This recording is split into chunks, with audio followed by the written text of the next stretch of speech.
بسم اللہ الرحمن الرحیم۔ السلام علیکم۔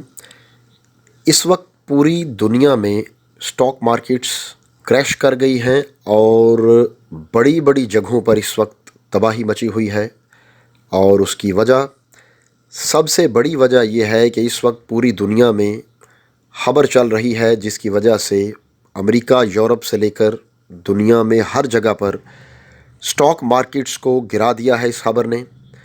اور اس کا ایک اور اثر یہ نظر آیا ہے کہ اس خبر کی وجہ سے تیل ایک دن میں 11% اس کی قیمت کم ہو گئی ہے، اور پچھلے چند دن میں تیل کی قیمت تقریباً 13% کم ہو گئی ہے۔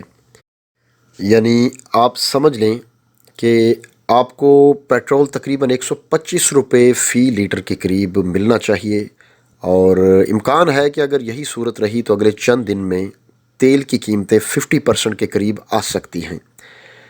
تو ہو سکتا ہے کہ پاکستان میں تیل کی یعنی پیٹرول کی قیمت 70 سے 80 روپے کے درمیان آ جائے۔ گورنمنٹ اب عوام کو یہ بینیفٹ دے یا نہ دے وہ ایک علیحدہ بات ہے، لیکن امید ہے کہ تیل کی قیمت اگلے چند دن میں کافی کم ہوگی۔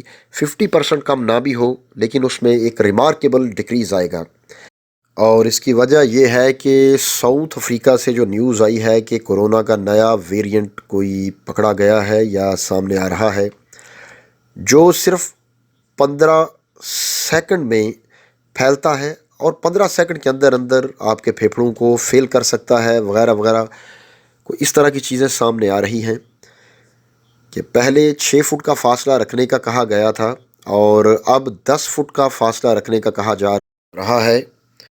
اب ان تمام معاملات کے پیچھے کون ہے، یہ بارہا ڈسکشن ہو چکی ہے، بہت ساری اس پہ ویڈیوز بھی بن چکی ہیں، لٹریچر بھی آ چکا ہے، لہٰذا ہم اس کی تفصیل میں نہیں جائیں گے کہ ان سب چیزوں کے پیچھے کون ہے، کیونکہ آپ سب لوگ بھی ان تمام چیزوں کے بارے میں اچھی طرح سے جانتے ہیں۔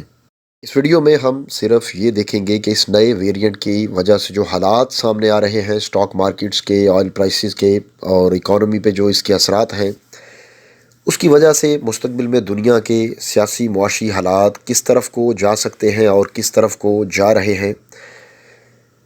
کیونکہ اس دنیا میں ہمیشہ جب بھی کوئی بحران آتا ہے تو طاقتور اور سٹیبل کنٹریز جن کی اکانومی سٹرونگ ہے وہ تو کسی نہ کسی طرح سے سروائیو کر جاتے ہیں۔ اس بحران سے مار ہمیشہ وہی ممالک کھاتے ہیں جن کی اکانومی کمزور ہے، جن کا انفراسٹرکچر کم ہے، جو ملک قرضے لے کے گزارا کرتے ہیں۔ وہ ملک مزید غریب سے غریب ہو جاتے ہیں، اور طاقتور ملکوں کے لیے کوئی نہ کوئی راستہ نکل آتا ہے جس کی وجہ سے وہ اس طرح کے نقصانات سے بچ جاتے ہیں۔ اب یہ نئے ویرینٹ کی وجہ سے کہا جا رہا ہے کہ ہو سکتا ہے اس کی وجہ سے دنیا کو نئی دوائیوں کی ضرورت پڑے، نئی ویکسینیشن کی ضرورت پڑے، ہو سکتا ہے پھر سے لاک ڈاؤن کی طرف جانا پڑے دنیا کو۔ حالانکہ پچھلے تمام ویرینٹس کے باوجود ویکسینیشن کے بعد دنیا سے لاک ڈاؤنز تقریباً ختم ہو چلے تھے، لیکن جو طاقتیں نہیں چاہتی کہ یہ لاک ڈاؤنز ختم ہو، ان طاقتوں نے ایک نیا ویرینٹ نکال لیا، اور اس کی اس طرح سے تشہیر کی جا رہی ہے اور اس کو اتنا خوفناک بنا کر پیش کیا جا رہا ہے کہ پوری دنیا کے تمام ممالک لاک ڈاؤن کرنے پر مجبور ہو جائیں گے۔ لیکن اگر خدا نخواستہ دوبارہ پہلے کی طرح کا لاک ڈاؤن ہوتا ہے تو جو لوگ پہلے ہی غربت کی وجہ سے پچھلے لاک ڈاؤن میں بہت زیادہ متاثر ہوئے تھے، ہو سکتا ہے اب وہ زندگی کی بازی ہی ہار جائیں، یعنی ان کے لیے زندہ رہنے کا کوئی چانس باقی نہ رہے۔ اور اس کی وجہ بہت زیادہ وجہ ہے۔ سب سے پہلی وجہ تو اس کی یہ ہے کہ لاک ڈاؤن نے پوری دنیا کی اکانومی کو اتنا متاثر کر دیا ہے کہ عام بندے کے لیے روزی روٹی پوری کرنا ایک خواب بنتا جا رہا ہے۔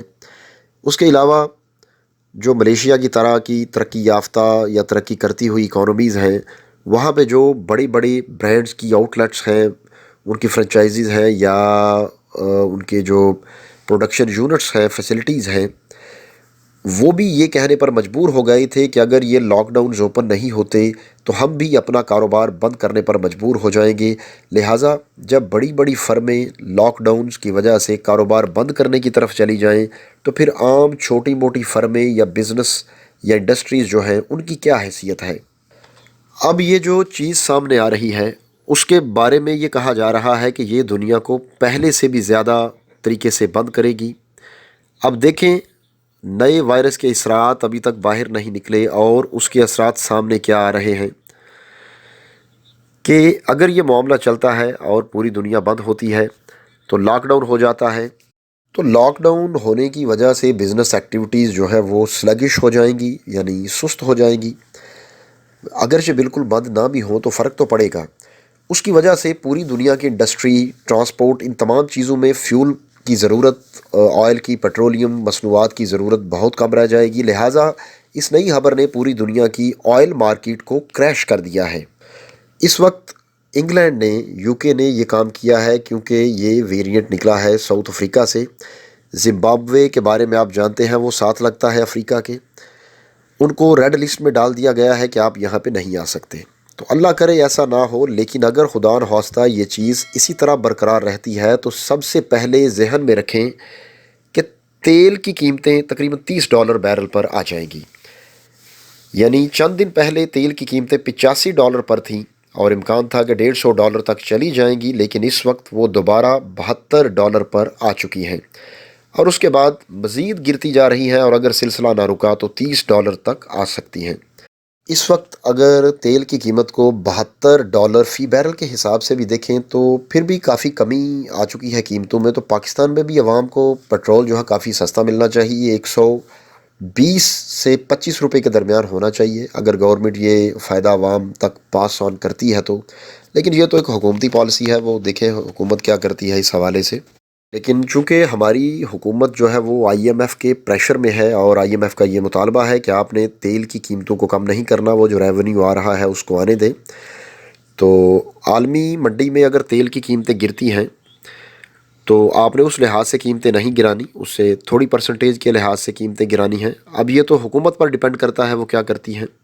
اب ہمارے ہاں ہوتا یہ ہے کہ جب قیمت بڑھتی ہے عالمی مارکیٹ میں تو اس کا نام استعمال کر کے فوری طور پہ قیمت بڑھا دی جاتی ہے ہماری لوکل مارکیٹ میں۔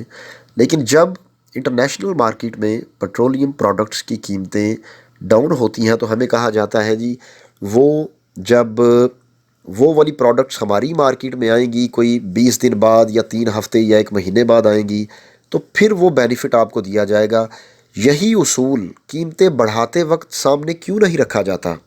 سوال یہ ہے کہ اگر قیمتیں کم ہونے کی پالیسی ان پروڈکٹس پر لاگو ہوگی جو پروڈکٹ ابھی 3 ہفتے بعد آئیں گی، تو قیمتیں بڑھنے کی پالیسی بھی ایسی پروڈکٹ پہ لاگو ہونی چاہیے جو 3 ہفتے بعد ہماری مارکیٹ میں آ رہی ہیں۔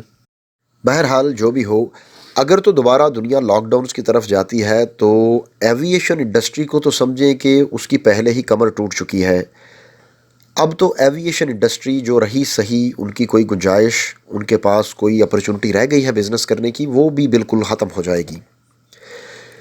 اس کے علاوہ پوری دنیا میں لاک ڈاؤن اور چیزوں کی شارٹیج، اور سب سے خطرناک جو معاملہ ہے وہ یہ ہے کہ اگر پہلے کی طرح دوبارہ انٹرنیشنل پریشر آتا ہے کہ کورونا کیسز بڑھ رہے ہیں، نئے ویریئنٹس اس کے آ رہے ہیں، آپ لوگ اپنی مارکیٹس بند کریں، پروڈکشن بند کریں، انڈسٹری بند کریں، اسکول کالجز بند کریں، تو اس کی وجہ سے لوگوں میں برداشت پہلے ہی ختم ہو چکی ہے۔ اور اگر دوبارہ اس طرح کے حالات بنتے ہیں تو پراپرٹی وغیرہ کی قیمتیں بہت نیچے چلی جائیں گی۔ لاک ڈاؤن کی وجہ سے لوگوں میں برداشت ختم ہو چکی ہے۔ یورپی ممالک میں، ہالینڈ وغیرہ میں اس کی وجہ سے مظاہرے ہو رہے ہیں، مظاہروں میں پتھراؤ اور جھڑپوں میں پولیس والے زخمی ہو رہے ہیں۔ اب یہ ایک یورپی ملک کی کنڈیشن ہے جہاں پہ لوگ اتنے تنگ آ چکے ہیں، وہاں پر ویلفیئر اسٹیٹ کا کانسیپٹ بڑا سٹرونگ ہے۔ ریاست اپنے شہریوں کی تمام بنیادی ضروریات کا خیال رکھتی ہے۔ اگر وہ بے روزگار ہوتے ہیں تو ان کو الاؤنس دیا جاتا ہے، اور بھی باقی فیسلٹیز بہت زیادہ ہیں۔ تو وہاں پر بھی لوگ لاک ڈاؤنز کی وجہ سے تنگ آ چکے ہیں، تو غریب ممالک کی ہم کیا بات کر سکتے ہیں؟ کیونکہ پوری دنیا میں اس وبا کی وجہ سے سچویشن ایسی بن گئی ہے کہ لوگوں کو یہ اندازہ ہی نہیں ہو رہا کہ آنے والے کل میں کیا ہونے والا ہے۔ یعنی دنیا میں اتنی زیادہ انسرٹینٹی ہے کہ آپ کو کل یا پرسوں کا کچھ نہیں پتا کہ آنے والے 1 یا 2 دن میں کیا ہو جائے گا۔ لوگوں کو یہ نہیں پتا کہ پراپرٹی لیں یا نہ لیں، مارکیٹ کے حالات کس طرف کو جائیں گے۔ آپ مارکیٹ کے اندر جاتے ہیں تو آپ کو کوئی سیلر نہیں ملے گا، ہو سکتا ہے آپ کو بائر نہ ملے۔ اگر بائر آپ کو ملتا ہے تو اس کی ڈیمانڈ کچھ اور ہے، آپ کی ڈیمانڈ کچھ اور ہے، تو ان دونوں کے درمیان ڈیلنگز طے نہیں پا رہی ہیں۔ تو اس صورتحال میں یاد رکھیں پوری دنیا میں ایک بہت بڑا بحران آنے والا ہے، اور اب سوال یہ ہے کہ کیا یہ سچویشن پاکستان آنے کے چانسز ہیں؟ تو اس سوال کا جواب یہ ہے کہ پاکستان بھی پوری دنیا کے ساتھ لنکڈ ہے۔ آج کے دور میں کوئی ملک دنیا سے کٹ کے تو نہیں رہ سکتا۔ جیسے پہلے کورونا کی لہر اور کورونا کے مریض پاکستان میں آ گئے تھے، تو ظاہر ہے اس کے بھی آ جائیں گے۔ اگر پوری دنیا کی اکانومی متاثر ہوتی ہے تو وہ بھی ظاہر ہے اثرات پاکستان تک آ جائیں گے۔ اور کورونا کی لہروں کی بات کریں تو پہلی لہر کے بعد دوسری لہر اور تیسری اور چوتھی لہر، اس کی کم از کم 8 سے 10 لہریں آنے کے چانسز ہیں۔ تو ایسے حالات میں آپ اندازہ لگا لیں کہ اس کی 8 سے 10 ویوز جب تک آئیں گی تب تک پوری دنیا کی سپلائی چین کے کیا حالات بن جائیں گے۔ ابھی 4 لہریں آئی ہیں اور پوری دنیا کی سپلائی چین کا جنازہ نکل چکا ہے۔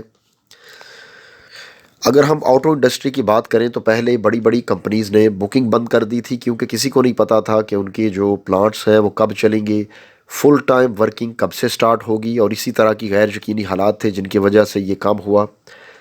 اس کے علاوہ آپ مارکیٹ میں لیپ ٹاپ لینے چلے جائیں، موبائل لینے چلے جائیں، اگر وہ ملیں گے تو ان کی قیمت بہت زیادہ ہوگی، اور زیادہ چانسز ہیں کہ یہ چیزیں آپ کو ملیں گی ہی نہیں، کیونکہ پوری دنیا کی انڈسٹری شٹ ڈاؤن ہونے کے بعد نئے سرے سے جب انڈسٹری ریوائیو ہوئی ہے تو ابھی تک وہ والی سپلائی چین بحال نہیں ہو سکی جو پچھلے کئی دہائیوں سے چل رہی تھی۔ تو ان شارٹ یہ کہ جو نئی لہریں آ رہی ہیں یا نئے ویریئنٹ آ رہے ہیں کورونا کے، ان میں اگر عوام کے لحاظ سے دیکھا جائے تو ایک ہی چیز میں تھوڑا سا ریلیف ملنے کے چانسز ہیں، اور وہ یہ ہے کہ انڈسٹری بند ہونے سے، ٹرانسپورٹ بند ہونے سے پیٹرول کی قیمتیں نیچے آ جائیں گی۔ لیکن اگر آپ کے ملک کی پوری اکانومی ہولڈ ہو جائے یا پوری دنیا کی اکانومی ہولڈ ہو جائے، آپ کو بنیادی ضرورت کی اشیاء ملنی بند ہو جائیں، تو اس طرح کے حالات میں پیٹرول سستا لے کے آپ لوگ کیا کریں گے اور کون سا تیر مار لیں گے؟ اب یہ سوال پیدا ہوتا ہے کہ پاکستان جیسے ممالک میں حکومتیں، جیسے ہماری پی ٹی آئی کی حکومت ہے، اس طرح کی حکومتیں جو ریلیٹیولی کمزور حکومتیں ہیں، بولڈ ڈیسیژن لینے کی طاقت نہیں ہوتی ان حکومتوں میں، تو یہ اتنے مشکل معاشی حالات میں کیسے گزارا کریں گی، یہ تو آنے والا وقت ہی بتائے گا۔ باقی اب یہ نظر آنا شروع ہو چکا ہے کہ لاک ڈاؤنز کھلتے جا رہے تھے، لیکن جو طاقتیں ابھی دنیا کے حالات کو نارملائز نہیں ہونے دینا چاہتی، انہوں نے ایک نیا ٹرینڈ نکال لیا ہے، ایک نئی قسم نکال لی ہے کورونا کی، یا کہہ لیں نئی ویو نکال لی ہے۔ لہٰذا ان نیئر فیوچر آپ دیکھیں گے کہ پھر سے بڑے بڑے ممالک لاک ڈاؤن کی طرف جا رہے ہیں، اور وہی حالات ہوں گے جو پورے 2020 میں دنیا میں چلتے رہے ہیں۔ اس کے علاوہ ہمارے کرنے کا جو کام ہے سب سے پہلے نمبر پر تو وہ یہ ہے کہ ہم اللہ تعالیٰ سے دعا کریں کہ اللہ تعالیٰ اس آفت سے ہماری حفاظت فرمائے، اور اس آفت سے ہماری جلدی جان چھوٹے، یہ آفت یا یہ جو بحران پیدا ہو رہا ہے کورونا کی وجہ سے یہ جلدی ختم ہو۔ اس کے علاوہ جو دجالی فتنے ہیں ان کے حوالے سے بھی ہمیں دعا مانگنی چاہیے، کیونکہ احادیث میں ہے کہ فتنے تمہارے گھروں میں ایسے داخل ہوں گے جیسے بارش کے قطرے داخل ہو رہے ہیں۔ تو دوستو یہ تھی ہماری آج کی ویڈیو۔